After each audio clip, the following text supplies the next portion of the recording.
Once in a while I get people that really, or that claim they don't believe in evolution. And my response generally is, so why not? Really, why not? You guys believe 20 billion years ago there was a Big Bang where nothing exploded and produced everything. 4.6 billion years ago the Earth cooled down, made a hard rocky crust. It rained on the rocks for millions of years, turned them into soup, and the soup came alive 3 billion years ago. Found somebody to marry, and something to eat, of course, and slowly evolved into everything we see today. There are some lies in our science books. Taught it for 15 years. Even though I'm not teaching it anymore, I still like to study. It's so many neat things to learn. We're going to cover some of that tonight. I'm not against science, I'm not against schools, I'm not against teachers. Because most of them don't know what they believe. You have to tell them.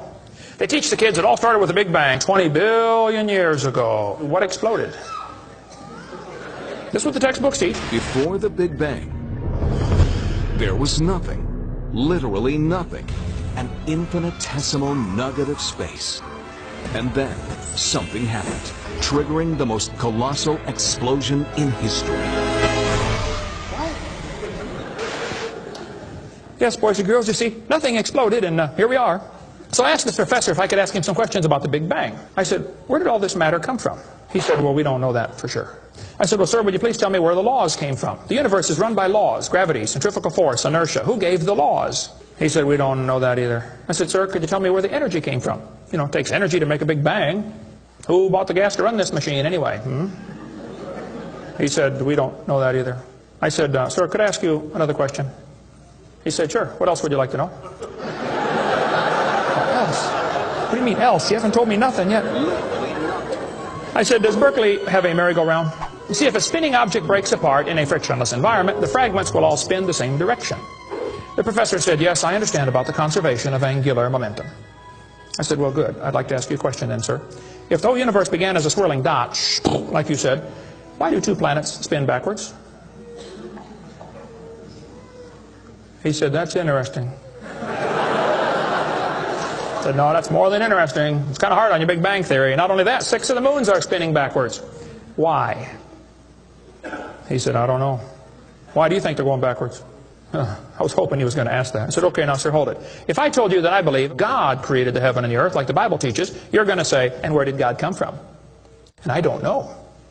But you said, well, we don't know that for sure. We don't know that either. Don't tell me my theory is religious and yours is science. Oh, no, sir, they're both religious. Evolution is a religion.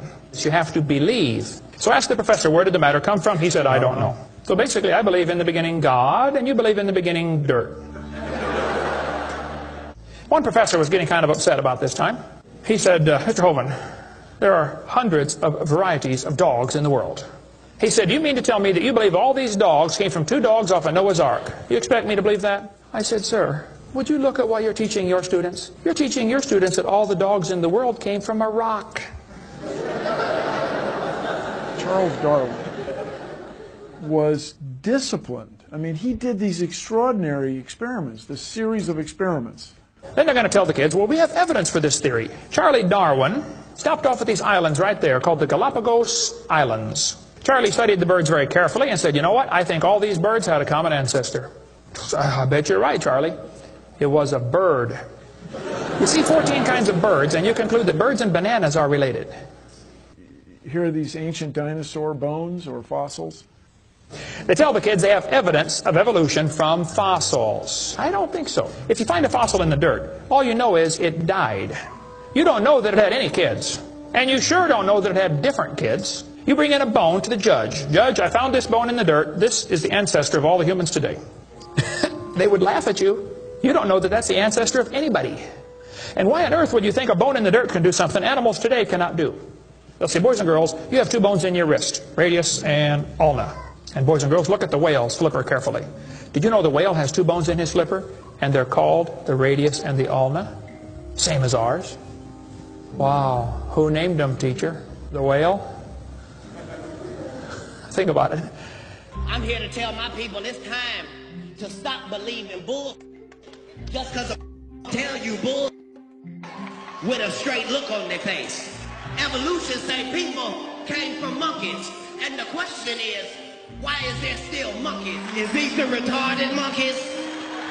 They didn't turn into people just yet. Even Stephen Gould admitted the absence of fossil evidence for intermediary stages is a persistent and nagging problem for evolution. See, what's happened, these guys have looked for missing links in the fossil record. They can't find any, and so they say, well, maybe evolution happened so fast it wasn't preserved. Maybe a reptile laid an egg and a bird hatched out.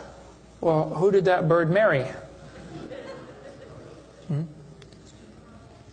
This process that brought us to be is billions of years old. It happens very fast, billions of years fast. Here is radioactivity. We're going to tell the kids in the late 1940s they invented carbon dating. We're going to explain a little bit about radiometric dating and how it's supposed to work, and then show you that it does not work, okay? It sounds good, but there are some assumptions that mess everything up.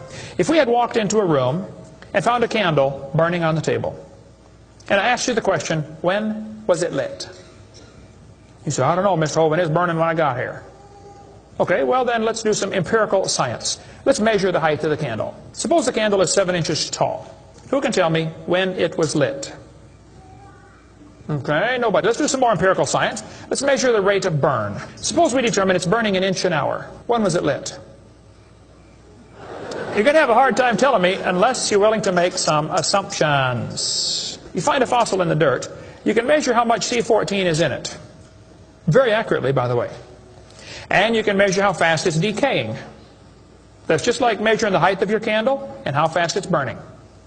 Now, when did that animal die? You don't have a clue. Here's what you ought to consider about carbon dating. Samples of known age, it doesn't work. If it's a sample of unknown age, it is assumed to work. It's just really a hard thing. It's really a hard thing. Your world just becomes fantastically complicated when you don't believe in evolution. Freshly killed seal, carbon dated 1,300 years old. Shells from living snails, carbon dated 27,000 years old. Living penguins, carbon dated 8,000 years old. One part of Dima was 40,000 years old, another part was 26,000, and the wood next to it is 9,000. Then they tell the kids about the geologic column. They say each of the layers is a different age, you know, Cenozoic, Mesozoic, Paleozoic, Archeozoic, all them zoic boys. Now, if you get a petrified tree standing up, running through different rock layers, I don't think it's smart to say those layers are vastly different ages. Those trees did not get slowly covered by the sediments over millions of years. They would rot and fall down. Crazy. Let's say, boys and girls, you have an appendix that you don't need anymore. That's a vestigial structure. That's proof of evolution. Well, excuse me, you do need your appendix. The appendix is part of your immune system. If your appendix is taken out, you can still live, okay? But it increases your susceptibility to quite a few diseases. You could live without both your legs and both your arms and both your eyes also. That doesn't prove you don't need them. There are no vestigial organs. And even if there were, that would be the opposite of evolution. That's losing, not gaining. I was taught when I went to school, man used to have a tail, but he lost it because he didn't need it.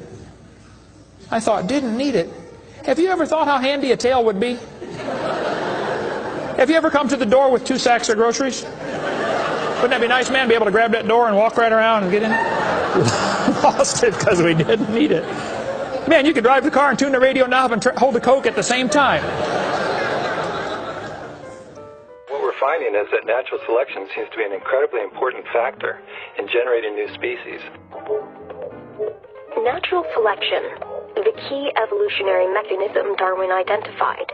The bad designs get eaten by the good ones, and so all you have is good ones. Why is there still monkeys? Natural selection doesn't cause any evolution. It makes sure the bad ones don't survive, but it's not going to change it to something else. That's what evolution is. If you worked in a factory that produced cars, and your job was to check for defects, and you caught every single mistake, and you rejected it, how long would it take that process to change the car to an airplane? You say it'll never change it. That's my point.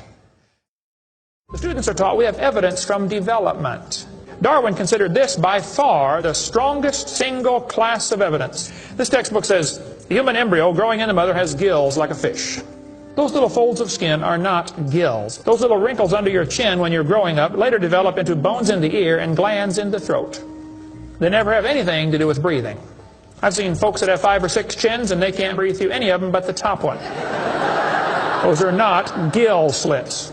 Ernst Haeckel, though, said the turning point in his thinking was when he read Darwin's book. He made huge charts of his posters of his drawings of these embryos and traveled all over Germany and just about by himself converted the Germans to believing in evolution. Haeckel took a drawing of a dog and a human embryo and he changed them to make them look exactly alike. On top are Haeckel's fake drawings. Underneath are actual photographs of what he claimed he was drawing a picture of. Now either he's a lousy artist or he's a liar. Well, it turns out he's a liar. He was convicted of fraud by his own university, proven to be a fraud. But guess what? Haeckel's fake drawings are still used in textbooks in your state right now. It's only been proven wrong 125 years ago. I know it takes a while to get textbooks up to date, but that ought to be plenty of time. Adolf Hitler said, "You let me control the textbooks, I'll control the state." Watch this sentence here carefully. Some kid's doing this for homework tonight. Boys and girls, do you think humans are still evolving? Now what kind of question is that? Doesn't that question assume that evolution has happened? What if a kid doesn't believe in evolution? How's he supposed to do his homework tonight? That question does not teach him how to think critically. That teaches him what to think, not how to think. And when the kid gets done with this course, he's going to think he knows how to think. But he doesn't. He knows how to be told what to think. Brainwashing at taxpayer expense. They want to use my tax dollars to teach that to your kids in our schools. If you want to deny evolution, that's fine. But don't make your kids do it, because we need them. And that's where the problem comes in. Okay? If you want to believe in the Big Bang, just enjoy yourself, but keep your religion at home. The Russian atheist astronomer came to America and spoke at one of the universities, and he started off his speech, he said, "Folks, either there is a God or there isn't. Both possibilities are frightening. If there is no God, we're in trouble. We're hurtling through space around the sun right now at 66,000 miles an hour, and nobody's in charge." That's a scary thought. But if God made the world, He owns it. That means He makes the rules. You see, if there is a God, we better find out who He is, and find out what He wants, and do what He says. Malcolm Muggeridge said, "I am convinced the theory of evolution, especially the extent to which it's been applied, will be one of the great jokes in the history books of the future." It's a joke. And it would be a joke if it weren't for the tragic results. How many kids are taught this thing every day and believe it, and it destroys their faith? Find you something to believe in. Whole thing, who do you even pray to? Nobody. Hey, if you died today, where would you go? You ought to think about it, because you will be dead for a long time. Doesn't matter how long you live, you're going to be dead longer than that. You know, George Washington died 200 years ago, and he's still dead. How much longer does he have to go? He's going to be dead for a long time. All you get in this life is a little bitty dash between two dates. Just a little, and it's gone. What are you going to do with your dash? Where would you go if you died? Now, if you're not sure you're going to heaven, you ought to give your heart to the Lord and get saved. Say, "Lord, you may have it," the whole thing. If you are saved, you ought to find something to do for the Lord. And you ought to quit worrying about getting a fancier car and a fancier house and start worrying about who's going to heaven or hell. Maybe God gave you that good job so you can give some money to missionaries, not so you can build a bigger, fancier house. God loves you. God has a plan for your life. And if you don't want it, well, that's your business. But the devil is laughing at you for believing in that. But God loves you, and He wants you to come to heaven. And if you'd like to find out how to go to heaven, come see me. I'll be glad to show you. The Big Bang. Before the Big Bang, there was nothing. Literally nothing. Nothing created everything. The Big Bang is an amazingly difficult thing to wrap your brain around, which isn't surprising. 13.7 billion years ago, we think it was tiny. Nothing. Literally nothing was tiny. And then something happened. Nothing created all the matter we see in the universe today.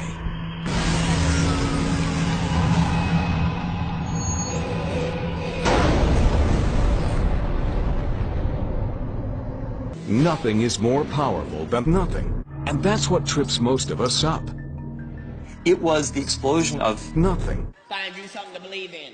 World getting crazy. And you better believe something.